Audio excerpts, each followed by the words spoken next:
chegando ao final, o senhor gostaria de fazer alguma declaração no final? Gostaria, doutor. Então fica à vontade. Gostaria.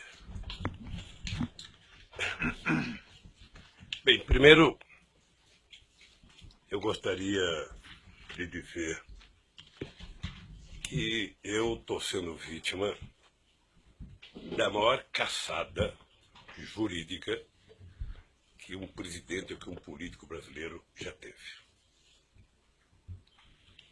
Eu, quando fui eleito presidente da República em 2003, eu tinha um compromisso de fé. Eu tinha consciência que eu não podia errar, porque eu me espelhava no Walesa, na Polônia, que depois de ter sido sindicalista, depois de ter sido presidente da República, ele foi presidente de 4 anos e quando tentou se reeleger teve apenas 0,5% dos votos.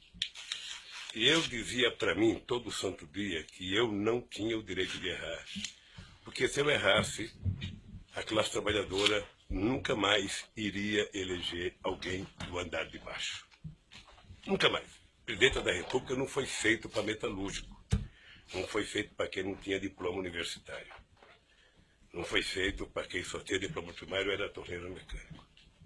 Eu pacientemente assumi a presidência da República quando todos os intelectuais brasileiros e sobretudo os economistas diziam que o país ia acabar, que o país não se sustentava, o país não tinha dinheiro para pagar as suas importações, o país não tinha dinheiro, devia 30 bilhões ao FMI, e todo final de ano era obrigado alguém correr o mundo para pegar dinheiro para fazer o fechamento de casa. Só que, senhor presidente, as declarações finais não são para ser declarações políticas. Mas é porque, doutor Moro, eu espero que o senhor tenha paciência. Peço a condescendência de Vossa Excelência por alguns minutos, senhor. Só, senhor, para esclarecer assim que não sei quanto vai durar o seu pronunciamento final, não é para fazer uma apanhada do que o senhor fez no seu governo na prestação de contas. Né? É porque eu estou sendo julgado pelo que eu fiz no governo. Uhum. Eu estou julgado pela construção de um PowerPoint mentiroso. Que aquilo é ilação pura. Aquilo deve ter sido um ou alguns cidadãos, com todo respeito, que, desconhecendo a política, fizeram um PowerPoint, porque já tinha a tese anterior de que o PT era uma organização criminosa, que o Lula, por ser presidente, era o chefe e que, portanto, o Lula montou o governo para roubar. Essa é a tese do contexto que está colocada. Essa é a tese do contexto. Tem uma tese eminentemente política. E eu sou obrigado a dizer o que foi feito comigo. Eu sou obrigado a dizer. Eu tenho 71 anos de idade, tenho 5 filhos e 8 netos. E nunca ninguém que me acusou respeitou que netos meus de 5 anos estão na escola, de neto de 4 anos estão na escola e que sofrem bullying todo santo dia, por conta de mentiras. Por conta de mentiras. Os últimos depoimentos das pessoas que citaram o meu nome, qual eram as manchetes do dia seguinte? Qual era o tratamento que o Jornal Nacional dava à figura do Lula? Era de criminalizá-lo. Ou seja, é preciso criminalizar independentemente de daqui a 2 anos ele provar que é inocente. Então, doutor Moro, é importante que o senhor saiba. Isso aqui, doutor Moro, de março de 2014 para cá, são 25 capas na Isto É, criando a imagem de monstro do Lula. A revista Veja tem 19 capas. E a época, 11 capas. As capas é apenas fechamento da matéria, porque dentro é demonizando o Lula.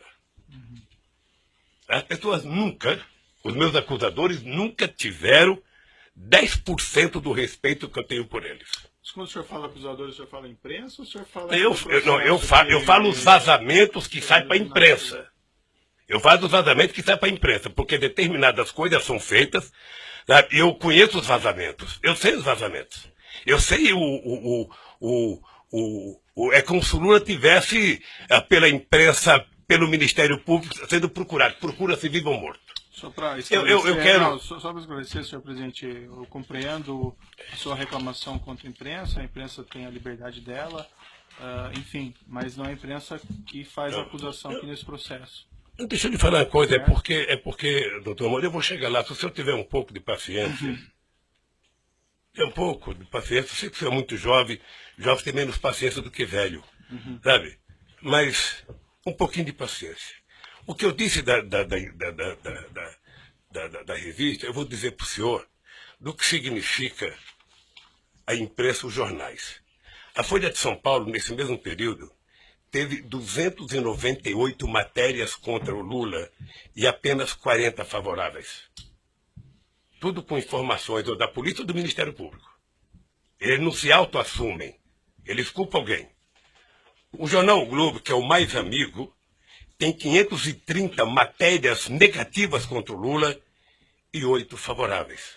O Estadão, que é mais amigo ainda, tem 318 matérias contrárias e 2 favoráveis. Aliás, esses jornais, parece que tem gente que tem mais informações do que os advogados de defesa, os advogados de acusação, porque tudo passa por eles, antes, durante e depois. E eu, pacientemente, venho assistindo. Só o Jornal Nacional, para você ter uma ideia. Senhor presidente, mas realmente, desculpe, eu coloco o espaço para declarações finais, mas assim... Doutor, é porque eu vou chegar um do seu dever. Eu vou chegar um do seu dever já que eu chego, doutor. Eu vou jogar. Só o Jornal Nacional foram 18 horas e 15 minutos nos últimos 12 meses. 18 horas. Sabe o que significa 18 horas falando mal de um cidadão? Significa 12 partidas de futebol entre a Barcelona e a Atlético de Madrid. E eles não divulgaram sobre os outros também? Não divulgaram sobre os outros? Não. É que a gente nunca pega todos, porque eu estou falando apenas do Jornal Nacional, que é mais importante, mas eu poderia pegar Bom Dia Café, Bom Dia Almoço, Bom Dia Não Sei das Contas, Bom Dia Janta, Jornal da Dona, Jornal da 10, em todos os canais de televisão. E eu acho que o objetivo é tentar massacrar esse cidadão. Esse cidadão, ele tem que pagar um preço por existir. Esse cidadão cometeu o erro de provar que esse país pode dar certo.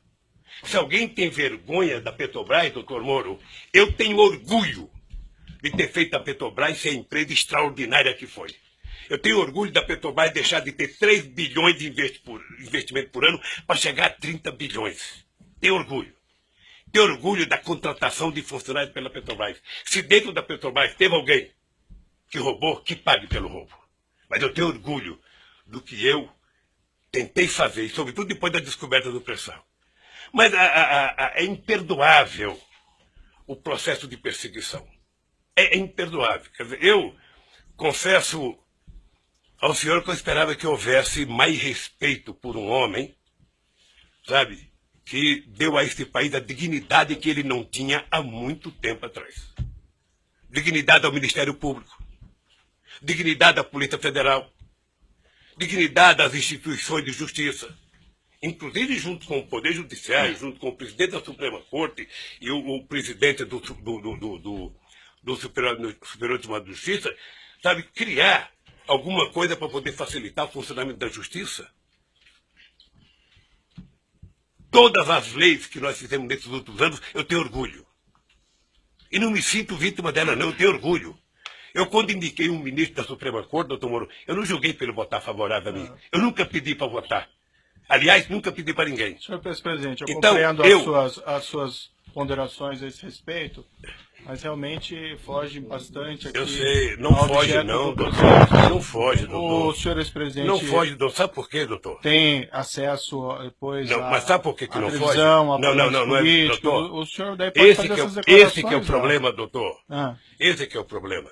É que na medida que foi feito um acordo de que não é possível você, na Lava Jato, condenar pessoas, políticos importantes ou pessoas ricas, sem o apoio da imprensa, se adotou a política de primeiro a imprensa criminalizar. Ou seja, a polícia, algumas das pessoas que são acusadas, e ninguém é atacado 10% do que eu sou atacado. Ninguém nesse país se juntar. A cara do Barosco, que roubou não sei quantos milhões, não aparece 1% do que aparece na minha cara, que não roubei um centavo. E que eu esperava que o Ministério Público, numa audiência como essa, na sua presença, trouxesse aqui, sabe, o direito jurídico de propriedade. Está aqui, o senhor Lula disse que não é dele, está aqui, ó, o documento, ele comprou, pagou, tem escritura pronta. Agora, fulano disse que não sei quem disse, que não sei quem. Esse negócio de olhar um prédio e não comprar, doutor, outro dia eu falei para o jornalista Kennedy, certamente o senhor deve já ter ido em loja com a sua mulher para comprar sapato. Sim. E certamente ela escolheu umas 30 caixas, o coitado deixou caixa, e ela experimentou 40, não gostou de nenhum, foi embora. O vendedor deve ter ficado muito nervoso com ela, deve ter até xingado pelas costas, mas ela não comprou, e não é dela o sapato que ela experimentou. Uhum. Então, o que eu quero é que se pare com ilações e que me diga qual é o crime que eu cometi. O crime não é conversar com alguém na agenda. O crime não é ter ido ver